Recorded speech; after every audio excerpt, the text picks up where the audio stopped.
ಸಿರಿಗನ್ನಡವೇ ನನ್ನ ಉಸಿರಾಗಿರಲಿ, ಸ್ವರ್ಗಲೋಕವೇ ಕೊಟ್ಟರೂ ಬೇಕಾಗಿಲ್ಲ, ಕನ್ನಡ ಮರೆತೆಂದು ಬದುಕುವುದಿಲ್ಲ.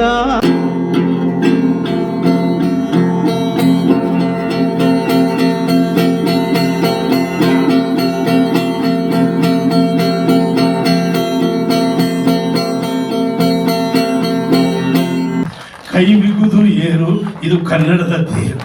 ಎಂಥ ಅದ್ಭುತವಾದ ಸಾಧನೆ. ರಾಜ್ಕುಮಾರ್ ಅವರು ಅಭಿಮಾನಿಗಳೇ ದೇವರು ಅಂದರು. ನೀನು ಆಟೋ ರಿಕ್ಷಾನೇ ದೇವರು ಅಂತಿದೆಯಲ್ಲ, ಅದ್ಭುತವಾದ ಸಾಧನೆ. ಬೆನ್ನಿನ ಎತ್ತರಕ್ಕೆ ಬೆಳೆದ ಪೆನ್ನು.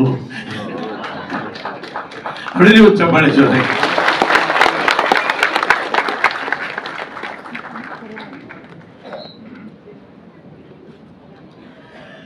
ನಮ್ಮ ಹಳ್ಳಿ ಕಡೆ ಒಂದು ಮಾತು ಹೇಳ್ತಾರೆ, ಒಬ್ಬ ರಾಜನಿಗೆ ಅವನ ರಾಜ್ಯದಲ್ಲೆಲ್ಲ ಬಳಗ, ಆದರೆ ಒಬ್ಬ ಕವಿಗೆ ಜಗತ್ತಿನಲ್ಲೆಲ್ಲ ಬಳಗ ಇರ್ತಾರೆ.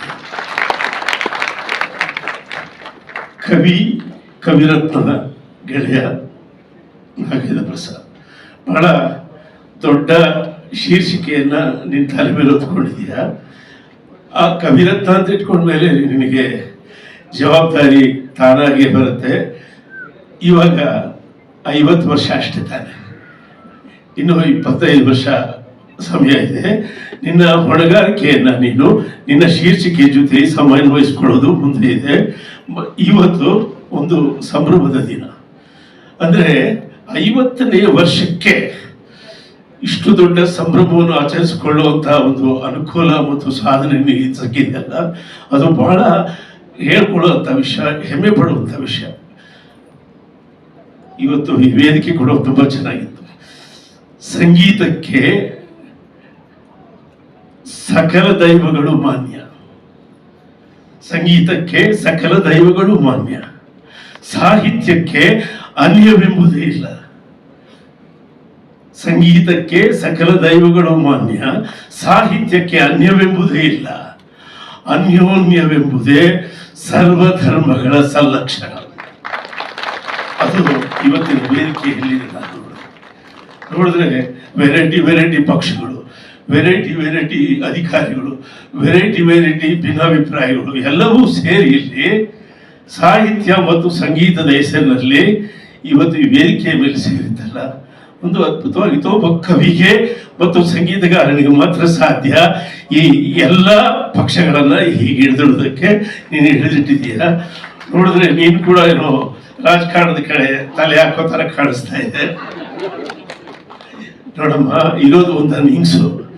ಜೀವನದಲ್ಲಿ ದುಡ್ಡು ಬರೋ ಕೆಲಸ ಯಾವುದಿದ್ರು ಮಾಡು, ತೃಪ್ತಿ ಬರೋ ಕೆಲಸ ಯಾವುದಿದ್ರು ಮಾಡು, ಹೆಸರು ಬರೋ ಕೆಲಸ ಯಾವುದಿದ್ರು ಮಾಡು, ಆದರೆ ಪ್ರಾಂಪ್ಟ್ ಆಗಿ ಮಾಡು, ಪರ್ಫೆಕ್ಟ್ ಆಗಿ ಮಾಡು, ಇಷ್ಟೇ ವಿಷಯ.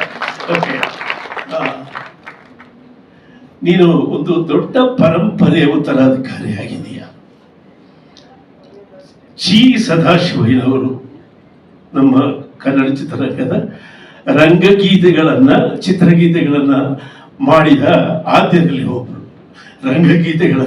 ಚಿತ್ರಗೀತೆಗಳನ್ನಾಗಿ ಮಾಡಿದ ಆದ್ಯರಲ್ಲಿ ಜಿ ಸದಾಶಿವಯ್ಯನವರು ಅಂದ್ರೆ ನಿಮ್ಮ ತಂದೆಯವರು, ತಾತ.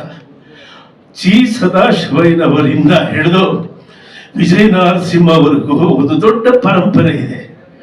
ಅದಾದ ಮೇಲೆ ಜಿ ಉದಯಶಂಕರ್ ಅವರಿಂದ ಹಿಡಿದು ಈಗ ನಮ್ಮ ವ್ಯಾಸರಾಯನವರೆಗೂ ಒಂದು ದೊಡ್ಡ ಪರಂಪರೆ ಇದೆ.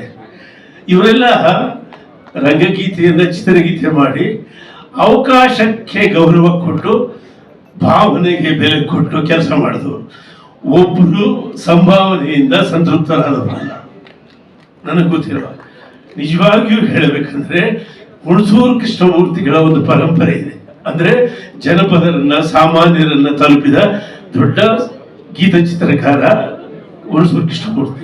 ಆ ಪರಂಪರೆಯಲ್ಲಿ ನಾವೆಲ್ಲ ಬರ್ತೀವಿ. ನಾನು ನಾಗೇಂದ್ರ ಪ್ರಸಾದ್ ಸ್ವಲ್ಪ ಹುಣಸೂರು ಕೃಷ್ಣಮೂರ್ತಿಗಳು ಸಂಭಾವನೆ ನೋಡಿದ್ರು.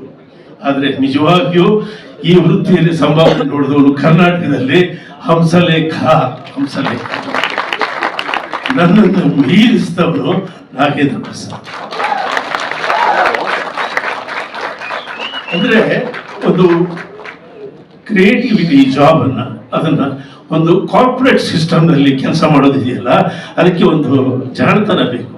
ಜಾಣತನ ನಮಗೆ ಅಷ್ಟೊಂದು ಜಾಣತನ ಇಲ್ಲ, ನೀನು ಸ್ವಲ್ಪ ಜಾಣ ಇದೆಯಾ.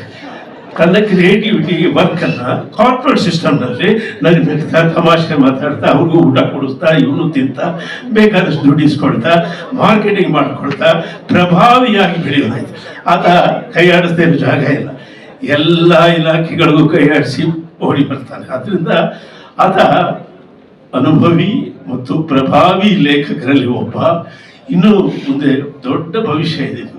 ನೀನು ಸ್ವಲ್ಪ ಸುರೇಶನ್ ಜೊತೆ ನ್ಯಾಚುರಲ್ ಆಗಿ ಆಕ್ಟ್ ಮಾಡೋದನ್ನ ಅಭ್ಯಾಸ ಮಾಡಿಕೊಂಡ್ರೆ ಕನ್ನಡದ ಭಾಗ್ಯರಾಜ್ ಆಗೋದಕ್ಕೆ ನಿನಗೆಲ್ಲ ಆಗಿದೆ. ಬಟ್ ನ್ಯಾಚುರಲ್ ಆಗಿ ಆಕ್ಟ್ ಮಾಡಬೇಕು, ತಲೆಯಿಂದ ಆಕ್ಟ್ ಮಾಡ್ತೀಯ, ಹಾರ್ಟಿಂದ ಆಕ್ಟ್ ಮಾಡಬೇಕು. ಓಕೆ, ಸೊ ಮುಂದೆ ನೀನು ಆಕ್ಟರ್ ಆದರೆ ಒಳ್ಳೆಯದೇ, ಅಥವಾ ರಾಜಕಾರಣಿ ಆದರೆ ಒಳ್ಳೆಯದೇ. ನೀನು ಏನಾದರೂ ಆಗಿರಪ್ಪ, ನೀನು ಏನಾದರೂ ಆಗಿರು, ಕನ್ನಡ ಚಿತ್ರರಂಗಕ್ಕೆ ಒಂದು ನೈತಿಕ ಜವಾಬ್ದಾರಿ ಇದೆ. ಏನು? ಇಲ್ಲಿನ ಕನ್ನಡ ಭಾಷೆಯನ್ನು ಕಾಪಾಡ್ತಾ ಹೋಗೋದೇ ಒಂದು ದೊಡ್ಡ ಪರಂಪರೆ ಇದೆ ಕನ್ನಡ ಚಲನಚಿತ್ರ ಗೀತೆಗಳ ರಚನೆಕಾರರಲ್ಲಿ. ಆ ಕೆಲಸವನ್ನು ಎಲ್ಲರೂ ಮಾಡ್ತಾ ಇದ್ದಾರೆ. ಇತ್ತೀಚೆಗೆ ಸಿನಿಮಾದಿಂದ ಕನ್ನಡ ಆಚೆ ಓಡೋಗ್ಬಿಟ್ಟಿದೆ.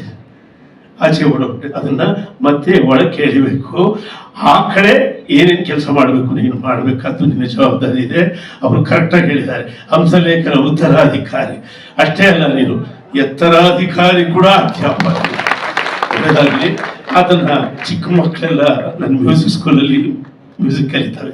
ಅವ್ರ ಚಿಕ್ಕ ಮಗಳು ಮಾತ್ರ ತುಂಬ ಮುದ್ದಾಗಿದ್ದಾಳೆ. ಓಹೋ, ಇಷ್ಟೇ ಥರ ಆಗ್ಬಿಟ್ಟಿದೆಯಾ? Very good,